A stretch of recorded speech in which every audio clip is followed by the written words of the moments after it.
aconteceu com a gente no plantão. Um dia estava eu, Thiago, no plantão, chega um paciente idoso, cheio de comorbidades, né? Na emergência, com quadros de uma queda de estado geral, tinha um relato de calafrio, mal-estar, uma queixa bem inespecífica, né? Parecia ser uma síndrome infecciosa, né? Quando a gente foi ver os sinais vitais, né? A gente tem que ver sempre, precocemente, né? De preferência. A gente viu que o paciente tinha uma hipotensão. Ele tinha uma pressão arterial de 80 por 50 milímetros de mercúrio. Fomos monitorizar o paciente, estava taquicárdio, um ritmo de fibrilação atrial, uma frequência em torno de 120 batimentos por minuto. Então, se a gente fosse assim, desesperado, ao pé da letra, o que a gente ia pensar? O paciente está hipotenso, tem um D, né, daqueles Ds de instabilidade hemodinâmica, né? Um dos Ds é a diminuição dos níveis tensionais. A gente poderia pensar que o tratamento naquela situação seria cardioversão. Haja visto que o paciente tinha uma arritmia, um ataque à arritmia, com uma instabilidade. Só que, na verdade, a gente teve que olhar um pouquinho com mais calma. O paciente estava hipotenso? Estava hipotenso.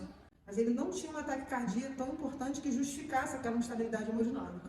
Agora eu vou deixar aqui com o Thiago, mestre da eletro, mestre da arritmia. Fala aí, Thiago. Então, sempre quando a gente está diante de um paciente com um ataque à arritmia, a gente vai abordar um paciente com um ataque à arritmia, o primeiro passo é avaliar se o paciente tem critério de instabilidade. Ou seja, vai avaliar se ele está estável ou instável.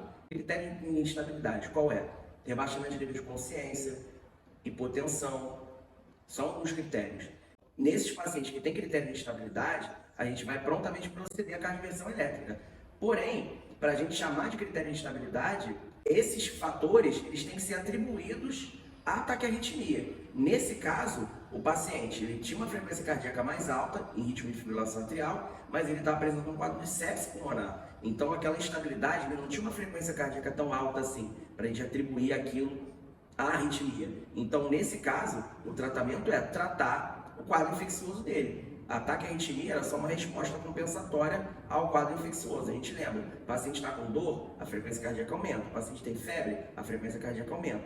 Então, sempre quando a gente for avaliar um paciente com uma frequência cardíaca mais alta, para a gente pensar um ataque à arritmia, se ela é estável ou instável, a gente tem que avaliar os critérios, mas aquilo tem que ser causado pela arritmia, que o paciente pode ter uma frequência cardíaca mais alta e não ser causado pela arritmia e ser conta de um outro fator, um quadro infeccioso, dor e por aí vai. A gente tem que entender, né, sair um pouquinho fora da caixinha, né? Por isso que a gente sempre enfatiza os nossos cursos com relação à metodologia baseada em problema, né? A gente tem que aprender a reconhecer um diagnóstico sindrômico. Então, às vezes, muitas das vezes a taquicardia, né? Exemplo clássico, a taquicardia sinusal. Ela, na verdade, ela é a consequência de um problema. Então, quando o paciente tem uma taquicardia sinusal, não adianta você dar um bloqueador. Você tem que saber por que ele está com aquela taquicardia.